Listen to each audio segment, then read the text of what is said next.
All right, everyone, welcome back into another props video. Give me touching on the top prop bets today on PrizePicks for Taco Tuesday. That's right, it's profit day. Let's go ahead and get in. And I actually want to start with college basketball. We are currently getting some pretty decent projected edges right now. Do want to just call out that college basketball is the most kind of hit or miss sport right now in terms of like underdog prize picks and then just the average sportsbook putting in their projections and whatnot. So all in all, I wouldn't be surprised if 3 of the 4 hit or kind of vice versa. That's just kind of how it's been working out. But I do want to touch on really all 4 of these that are popping up as about a 54% chance to hit.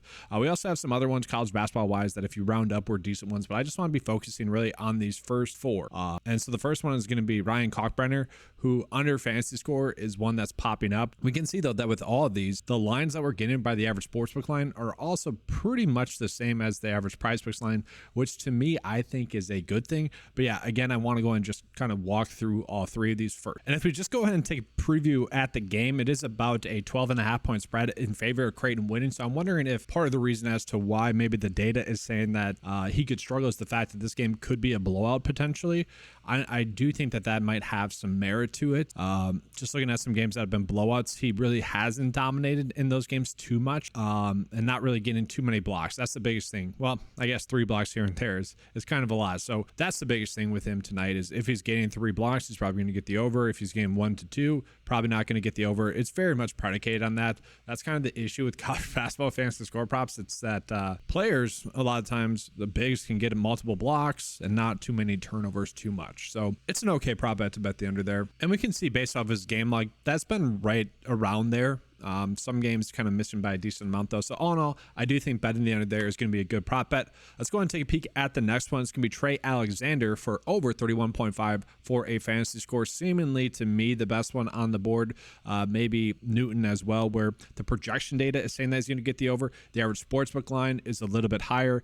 And then, you know, he has about a 53% chance to get over 32.75 for a fantasy score. So seemingly that's going to be a good prop bet. Again, let's go ahead and take a peek at kind of this prop for this game. So Trey Alexander has been someone that, you know, over the past 3 games has been playing pretty darn well. He also kind of has that blowout risk where he might not get as many minutes as we would like. But all in all, I don't really think that's a thing with him. We can see he's been averaging right around 33 to 38 minutes per game. And we can see also been very consistent in terms of kind of getting to that line, except for 1 game against UNLV. So all in all, a pretty good prop bet that we are getting there. Moving on into Newton, another game where I would say there is probably a potential blowout risk as well for UConn. Yeah, 23.6 points and a very low game total as well. So there is that concern for sure. But we look at it, he has been someone that has been good. Now the issue that we're going to see here is that over the past few games, over the past 5 games, he's only gotten this over 1. Thankfully, it was the last game. We can see it's a tight line though. I could see why someone might not want to do this prop bet. At the same time,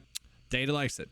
And all in all, I tend to trust the data more. So I'm perfectly fine running that one out. And then I want to touch on the last one, Jaden Apps. He's going to be on the flip side of that Creighton game. And we can see he's been very spotty in terms of his production as well. And so I think it's safe to say like none of these feel safe, but that's why they only have about a 54% chance to hit. It's the slight edges getting here. So all in all, I'm fine running out these all with a Taco Tuesday slip, betting them individually. But let's go ahead and jump into NBA, see if we're gaining any edges. I started with college basketball because that was the sport in which we are getting but let's take a peek or a jump into NBA. So NBA wise, we do have a limited kind of slate today, and we don't have too much injury news. We can start with the first game. It's going to be a 10-point spread. Bulls versus Sixers, 223 for the over and under. Looking at it though, I do think Melton being out could be kind of a big thing. For the most part, his minutes are going to go to most likely Nick Batum there, but maybe Tobias Harris picks up a little bit of production. We can see that the Bulls are still pretty banged up. So maybe Patrick Williams, although I don't really like him in this matchup against the Sixers. Maybe Andre Drummond's someone we're looking at, but again,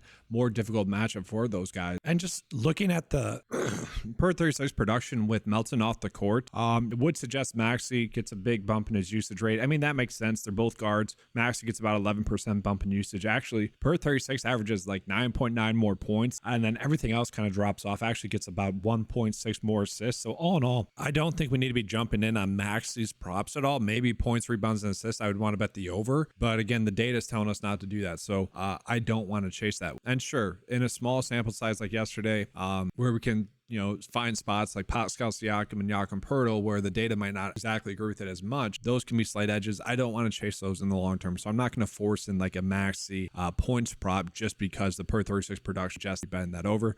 And again, it's a low scoring game. Game has the potential to be a blowout. To me, the player that I would have thought would have benefited the most is Harris. That's not actually the case. It actually is kind of just Patrick Beverley, and we're not going to get props for Patrick Beverley or want to touch props for Patrick Beverley. So right now, we're just not getting that many good prop bets for Philly. So let's go ahead and jump into Chicago here. Chicago, we kind of know what to expect right now. Vucevic has been out for quite some time. Levine has been out for quite some time. It's been pretty concentrated. It's either been Kobe White or DeMar DeRozan have a good game, and then Andre Drummond over the past few games has been pretty darn good. Maybe there's a potential for a little bit of a revenge game narrative for Andre Drummond going against his former team. He had a pretty good game against Philly in the last game as well. 15 points, 23 rebounds. Now, I do want to call out that game against Philly was without Joel Embiid. Embiid is going to be back, so this is going to probably be a more difficult matchup. I think some people could get baited in trying to do some overpay. I don't know what the line's going to be at for Andre Drummond, but I do have a concern that maybe his rebound prop today is at 16. And people might go for it, not knowing, probably looking at this game, not knowing that Embiid was out and he might not hit. So there is a concern there for me. All in all, we're not getting any prop bets for him just yet. So let's just go and move on into the next game now. We got the Nets versus Pelicans. 5.7 is going to be the spread. 228 is for an under. Looking at the injury report, Trey Murphy was out in the last game. And for DFS purposes, I don't know if you guys know this, but I do a live stream on the Occupy Fantasy YouTube channel for NBA DFS covering DraftKings FanDuel about 3 to 4 times a week. But anyways, the Pelicans had some kind of random chalk. Really everyone for the Pelicans got a bump in ownership because Trey Murphy was out. And then actually the prop line for Brandon Ingram and also CJ McCollum both increased with that news. So seemingly if Trey Murphy is out again, maybe CJ McCollum and Brandon Ingram are players that benefit. Now, the matchup with the Brooklyn Nets is not going to be the best, and the Brooklyn Nets are pretty healthy. To me, the Brooklyn Nets are difficult to predict as to what to do. Same thing with the Pelicans, with these teams both being healthy. A big piece of injury news as well for the Pelicans is that Larry Nance is back as well. Jonas Valanciunas had been someone that props-wise we were getting a slight edge on. Well, Larry Nance was out. We're no longer getting that as well. So we'll go ahead and take a peek, seeing if we're getting any good props for them. So jumping into the Brooklyn Nets, we are going to see that Nick Claxton, 44 points, rebounds, and assists, is currently one of the better prop bets that we are getting. We can see that this is going to be a good prop bet on a site like Underdog, where it's basically a 55% chance that I still think there is a slight edge on a site like PrizePicks as well. We go and take a peek at this prop further. We can see that if he does get 29 minutes, that could be a good prop bet. All in all, it's going to be very tight. We can see that if you were to increase his minutes by 2, he should be able to get the over. Now, we saw last game with Nick Claxton, it was extremely close. I think a good example of 0.5 difference, that bump being impactful, a good example of that was Jared Allen yesterday, where he got 31, missed a free throw at the end of the game to not get his over 31.5. So that could be the difference of it not cashing or not, but we can still see slight edge there. As for the rest of the Brooklyn Nets players, we're not getting any good prop bets for them. Some okay ones, but not any ones that we would be worthwhile to go in on. Taking a peek at the Pelicans, it also is going to be more of the same there. We are seeing that JVal got bumped there. All in all, that wasn't one that I was particularly trying to attack. And so, yeah, to me, I don't think we want to be betting any of the Pelicans prop bets anyway. So let's go ahead and jump on into the next game. Looking at the next game, we got the Thunder versus the Celtics. 4-point spread, 240 for the over and under. No injuries to report in this game. So the Celtics have been a team that had been fluctuating in terms of their injury report. Players have been sitting: Tatum, Brown, Holiday, Porzingis. No, they're going to be good to go in this game, so that'll be interesting. The Thunder are healthy as well, so we'll see if we're getting any good prop bets in this game, because with everyone healthy, it's going to be tough to say for sure. Derek White for under assist. This is actually one that I kind of agree with. We can see the average sportsbook line had this at 57% for him to get under 5.5, and even at 5, I could see the under there. That's because everyone is healthy in this game. So Derek White is the player that really gets a big bump when someone is when someone is inactive from the starting lineup. He is seemingly the one that always gets the biggest bump, while with everyone healthy, he's kind of the one that will naturally get a bump down. All in all, though, I don't think we want to go in on any of those prop bets. So again, let's go in and get into the other side of this game. OKC, seeing if we got any prop bets that are popping up. Dort for over 1.5 threes is okay, as well as steals. Chet Holmgren's not really a prop bet that we were getting. That's great. At 27.5, I did think he was interesting to get over his points, rebounds, and assists. But because it got bumped to 28, we can see there, it's very tight. So yeah, if it was at 27.5, we can see all the data points would be kind of telling us we would want to bet the over. DVP wise, not the best matchup for him going against Boston. That does make sense. If he gets maybe a little bit more run, could get that over. All in all, the prop bets that we're getting for OKC are all a little bit too thin as well. So with that, jumping into the next game, we got the Spurs versus the Grizzlies. 10-point spread in favor of the Grizzlies winning. Now, Ja was playing through an illness yesterday, I believe. He played through it. Kind of looked like he was struggling. It'll be interesting to see if he plays through that again today. And then looking at the Spurs, we got to get an update on Keldon Johnson. If he's out, Wemby should be a good play. Now, I thought Wemby was going to be a spectacular play in the last game going against the Celtics, and he was. He just didn't get the minutes because the game was a blowout. And so that's the risk we run for sure here, is that if the Spurs get blown out, Wemby is not going to get over 24 points over the last 3 games.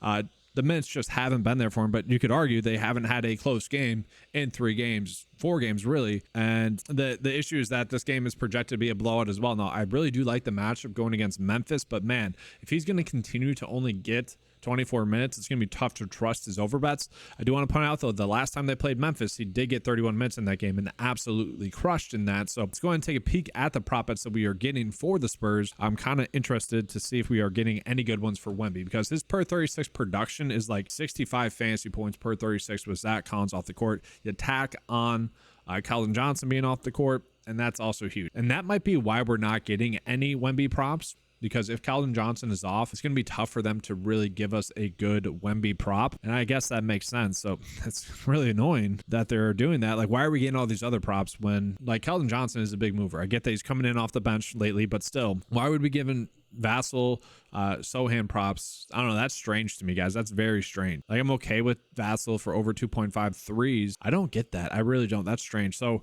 let me take a peek at Memphis. Memphis is going to be good to go. Everyone's back healthy, and with everyone back healthy, including Luke Kennard, I could see favoring like Marcus Smart for under 13.5 points. That one has about a 53% chance to hit. This is not one that I would want to go in on probably for Taco Tuesday, but if this is one that you guys like, I could see it. So yes, with Luke Kennard back, I kind of expect him to see his role get reduced, but in a game where they got blown out by the Kings last game, he still played 31 minutes, so it seems like he's still going to get blowout run. But again, Luke Kennard back, Derrick Rose back. It wouldn't be shocking to see Marcus Smart get around 24, 25 minutes in this game. And in terms of scoring, he's really going to be down the list now. So Ja's obviously back, going to be playing around 30 minutes in this game. I mentioned Derrick Rose is going to be back. He's going to play about 10 to 20 minutes. Then you have Luke Kennard back for them. He's a guy that can get some shots up as well. I mean, shoot, in 6 minutes against the Lakers, this was a while ago, 5 shots there. And then last game against the Kings, 20 minutes, 9 shot attempts. So yeah, he's going to be someone that's shooting a lot. So all in all, and then you still have Bane and Jaren Jackson Jr. So all in all, I could see Marcus Smart for under 13.5 points. The projection data has it set at 13.7. So not exactly one that we want to go in on. Again, let's go ahead and jump into the next game. We got the Magic versus the Warriors. 3-point spread. 230 is going to be the over and under. Looking at the injury report here, Jonathan Isaac out, Joe Ingles out, Markelle Fultz currently a game time decision. Looking at the Warriors, they're good to go. And so this is a crazy slate, guys. There's not that much to break down because not too many players are going to be ruled out today. It's kind of a straightforward slate in that aspect. The biggest concerns are what's going to happen with these players being active. You know, it's like these teams are fully healthy. How do we adjust? And so Jonathan Kuminga, 1.5 turnovers. This one has about a 54% chance to hit for the under. I find that fascinating. And I don't know if this is like a minutes thing where maybe he's only going to get 23 or so minutes in this game and then he doesn't get any turnovers. We can see though, for the most part, he is getting under 1.5 turnovers for the most part. I mean, it's very rare that he doesn't. The issue is the matchup with Magic. They are kind of a good defensive team. Another prop bet that we have is going to be Jackson Davis for under points, rebounds, and assists. Another one that I'm kind of worried about in terms of it being a good prop bet or not, because he has been someone that has been getting more run. Against Dallas, 29 minutes. Against Miami, 26 minutes. But it is kind of very hit or miss. This is very much dependent on his minutes. They could randomly decide to give Kevon Looney some minutes in this game instead. Maybe they see that as an advantage. And we see that. It's seemingly just, to me, it's random. I haven't figured out what it is. Darius Saric is going to get around 15 to 20 minutes as well. So it really is dependent on Jackson or Looney getting the minutes. And if Jackson does get the minutes, he could easily get that over. But maybe they think this matchup is one that better suits Kevon Looney. And I kind of agree with that today. I could see the under being the way to go there. All in all, though, I personally would say that this is a better bet on like DraftKings or FanDuel, where you get a better payout for his overhitting. And again, that's just going to be predicated on the minute. So again, let's go ahead. And we got some other decent prop bets for the Warriors. Nothing too elite, though. So yeah, let's go ahead and jump on into the next game. The final game tonight, we got the Hornets versus the Kings. 16-point favorite are the Kings. The Hornets are still pretty banged up. They kept it close yesterday, a decent amount, and then got blown out really heading into the fourth quarter. That's probably what I would expect again today, especially if Terry Rozier is still out. Now, it's the front end of a back-to-back yesterday. It's the back end of a back-to-back today, so we'll have to see. Mark Williams, I'm expecting to sit. Terry Rozier, again, back in it of a back-to-back, maybe is more likely to play today. That's pure speculation, though we don't know for sure. If he is out, it's going to be Brandon Miller. It's going to be Miles Bridges, really taking a big step because Gordon Hayward's out as well. And so I'm I'd be surprised if we got props and we're not getting prop bets for Charlotte, simply because we need that Terry Rozier news. Now, I can show you guys what happened yesterday with Terry Rozier and Gordon Hayward off the court. Ish Smith started, played 29 minutes, had a decent game in terms of points, rebounds, and assists. Like, all in all, that's kind of what you'd expect. 12 shot attempts in that game as well. Going against the Kings should be a pretty good matchup for the guards in this game. That being said, Brandon Miller went out and shot the basketball a bunch. 15 for 17, 3 for 9. We'll take 17 shot attempts, so I think we can bank on his points. You know, I'd probably give him another bucket in this game. His prop line should probably set at 16.5. If it's lower than that, I'd be fine betting the over there for his points. Maybe we get a 3-ball prop for him. But really, the player that got the biggest bump, and it wasn't for the first quarter. The first quarter, he was not doing anything, Miles Bridges, but then he got going. 5 for 17, that's not that great. 3 for 9 from 3. Oh, sorry, I'm still on Brandon Miller. My bad. There we go, Miles Bridges. 10 for 14. So yeah, he didn't get anything going in the first quarter, and then really got it going. 10 for 14. It was really just Brandon Miller shooting a bunch in the first quarter, and then Miles Bridges from that point on kind of taking over. 26 points in that game, 9 rebounds, 5 assists. And if you look at his per 36 production, this is pretty much it. And so I think it's a slightly better matchup going against the Kings. Again, going to be a blowout, but I like the fact that he still got 36 minutes. The reason why he got 36 minutes in that game, just as an FY, is that the rotation, he got on the court at the start of the fourth quarter, and Brandon Miller did not. So I don't see that rotation changing. So I think we can kind of bank on Bridges getting around 36 minutes. Against the back end of back-to-back, some weird stuff happens, but all in all, I think that's going to be a good prop bet. And then we're not getting any for the Kings as well. I guess that's because Terry Rozier being active or not is going to be a big difference. Now, we are getting some fantasy score props, so I'm going to go ahead and refresh the data on my end, seeing if we're getting any better ones there. And then I'll refresh it for college basketball, seeing if we're getting any better ones there. And that'll give you guys the bet of the day to use for Taco Tuesday. So yeah, just did the update here. We're not getting really that many more good prop bets. I mean, Cameron Johnson was pulling in for under fantasy score. That was really the biggest difference. We also have Kobe White for over a steal to get a steal. If you guys want to use those, by all means, that's okay. I want to show you guys a quick update as well for college basketball. We got one other good fantasy score prop bet. That's going to be Arnado here for over 30.5 for fantasy score. We can see that has a very good likelihood of hitting 55% for the edge. Feel pretty good about that one as well. And then I do just want to take a quick peek at the NHL props that we are getting. So we have a few good NHL props, two that are being highly likely for a push there. I'm okay with those ones. We got Carter for over points, 55% chance for that one to hit. The one that I think I like the most, just simply because the projection data is also favoring the over, is going to be David for over 4.5 shots on goal. That's going to be one I can include in the bet slip. And then here's an interesting one. Chris for under shots on goal, 2.5. The projection data has that at 3, so maybe not one we want to chase. We got Andre, I think that's how you say his name. This one has a high projection there, so another one we could potentially toss in there as well. All right, guys, so I do just want to start with the 2 hockey props as part of the bet of the day as well. I like these 2.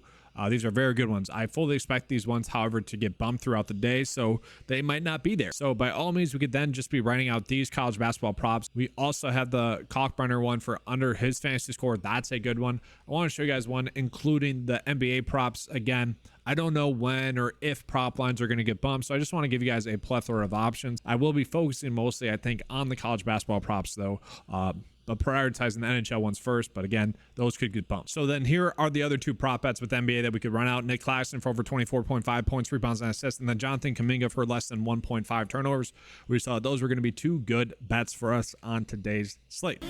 That's going to be all for today's video. Thank you guys for being here. Make sure to give a like and subscribe. Hit that notification bell as well. If you guys want access to the 95sports.com prize picks cheat sheet, it is available for just $10 a month. Get access to the best prop bets to pair with the taco today. Thank you guys for watching. Have a good slate. And as always, let's keep cashing.